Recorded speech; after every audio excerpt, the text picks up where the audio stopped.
இந்த அருவாளும் ரிவெஞ்சும் பார்த்து எல்லாருக்குமே ஒரு மாதிரி போதும்னு ஆயிடுச்சு. So maybe a new kind of cinema will come, because audience always wants to see new things.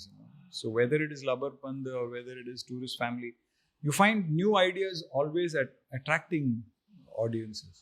ஜென்ரலாக சினிமாவை பற்றி எடுக்கிற படங்கள் பெருசாக ஓடாதுன்ற ஒரு நம்பிக்கை ரொம்ப காலமாகவே இருக்கு. Yeah, but Mahaniti proved it wrong. So it is not necessary, அந்த கதை நீங்கள் கரெக்டாக சொன்னீங்கன்னா ஐ திங்க் இன்னி வரைக்கும் கூட அது இருக்குது. உங்கள் படம் எதை பொறுத்துன்னா, ஒரு படம் எடுக்கிற ஷூட்டிங் ஸ்பேஸ் எல்லாம் பற்றி கவர் பண்ணிக்கிட்டே நாங்கள் வேறு ஒரு கதை சொல்கிறோன்னா மக்களுக்கு அதில் இன்ட்ரெஸ்ட் இல்லை, ஓடாது அப்படின்ட்டு. where do you think that comes from? இல்லை, இது என்ன விஷயம் சொன்னால், ஃபில்ம் மேக்கர்ஸுக்கு ஒரு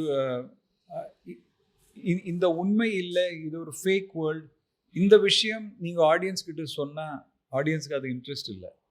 இட்ஸ் லைக் சேயிங், நீங்கள்லாம் என்ஜாய் பண்ணுறீங்க, உங்களுக்கு நல்ல ஷூட்டிங் இருக்குது, நிறைய சாப்பாடு கிடைக்கிறது, உங்கள் வாழ்க்கை சரியில்லைன்னு நீங்கள் சொன்னீங்கன்னா அது நாங்கள் ஒத்துக்கிறதே இல்லை. நாங்கள் ரொம்ப கஷ்டப்பட்டு வேலை பண்ணுறோம், நாங்கள் ரொம்ப கஷ்டப்பட்டு அந்த தியேட்டருக்கு வந்திருக்கோம், இனிமேல் நீங்கள் எடுக்கிற படம் உங்களுக்கு ரொம்ப கஷ்டமாக இருக்குன்னு சொன்னால் we are not interested, is what the audience is saying.